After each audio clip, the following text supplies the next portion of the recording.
So I think it's safe to say that a lot of people are excited for Black Panther. Rightfully so. The film has its roots all the way back in the beginning of the MCU and even before that. And that's what we're going to be talking about here today. The fact that the Black Panther almost had a movie prior to 1998, starring the one and only Wesley Snipes, aka Blade. So in the mid-90s, Marvel found themselves going through bankruptcy a few times, and they saw film was going to be the answer to some of their problems.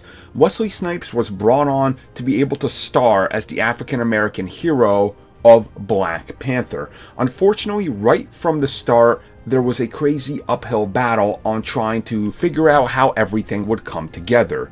Essentially, what it came down to, and one of the biggest problems they had, was the technology and CG at the time, because there just wasn't a point in the mid-90s where they could have enough good technology and enough of a budget to be able to create the fictional nation of Wakanda. This was one of the first setbacks. Wesley Snipes also goes on to talk about how Marvel had to make a movie by the end of the 90s to just be able to compete with Warner Brothers, considering they were just coming off a hot streak that included Batman 89, a few years ago Superman the movie series, and of course Batman Returns. And of course at the time we're developing Batman Forever.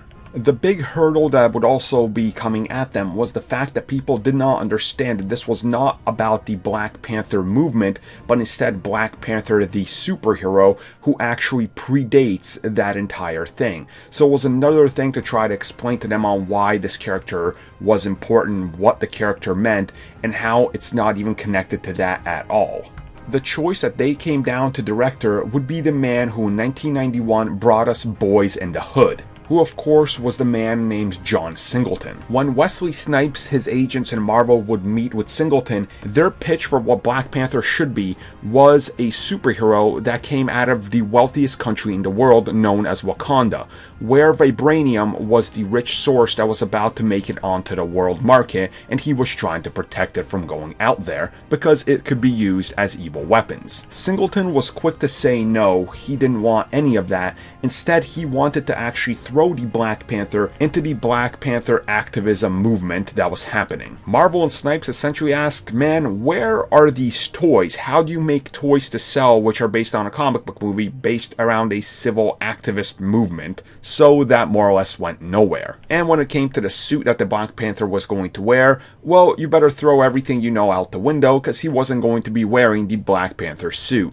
Essentially, we would have seen his face the entire time, and he only would have wore a black leotard, and that's it. So there it is, guys. That's pretty much everything we know about this movie. Now, fortunately, it never came to exist. Wesley Snipes would go on and make Blade and Blade 2, and unfortunately a third Blade. But hey, we got two great Blade movies, right? And now we're going to be getting the definitive version of Black Panther. So there it is, the untold history of Black Panther.